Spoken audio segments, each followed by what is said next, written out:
ఈ సమయంలోనే ఈ జిల్లాల విభజన, కొత్త జిల్లాల ఏర్పాటు గురించిన ఉపసంఘం సమావేశం కూడా జరిపారు మధ్యలో విరామం తీసుకొని. కాబట్టి యంత్రాంగం పరంగా జరిగినవన్నీ ప్రజల ముందు కనిపిస్తున్నాయి.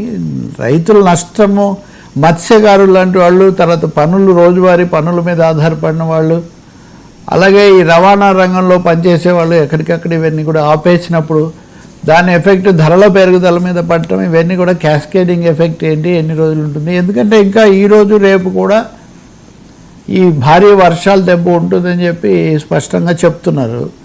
నిన్న ఎక్కువగా ఆంధ్రప్రదేశ్లో ఉంటే ఈరోజు ఆఫ్టర్ ఎఫెక్ట్ తెలంగాణలో భారీ వర్షాలు ఇవి కూడా చెప్తున్నారు. కాబట్టి కొండ చర్యలు విరిగిపడడం లాంటిది కూడా ఒక పెద్ద బెడదగా ఉంటుంది. వర్షాలు వచ్చిపోయిన తర్వాత అవి మెత్తబడి అది విశాఖపట్నంలో కూడా దాన్ని కొంచెం తీవ్రంగానే తీసుకుంటున్నారు. కాబట్టి ఇప్పుడు పోస్ట్ మొంధ అన్నది చాలా అప్రమత్తంగా ఉండాల్సినటువంటి అవసరం కూడా ఉంది. సమన్వయం కూడా ఇంకా పెరగాలి, అందాలి సహాయం. వాస్తవంగా ఇదంతా ఒక ఎత్తు అయితే క్షేత్రస్థాయిలో అందడం ఎట్లా అన్నది చాలా కీలకం. అటువైపు దృష్టి పెట్టాల్సిన అవసరం ఉంది. రాకపోకలు పునరుద్ధరించడం, విద్యుత్ శక్తి తీసుకొని రావటం, ఆహార పదార్థాలు, తక్షణమే అవసరమైన ఔషధాలు అందించటం, అవి ఇప్పుడు జరగాలి. రెండవ దశలో రైతులకు సహాయపడటం.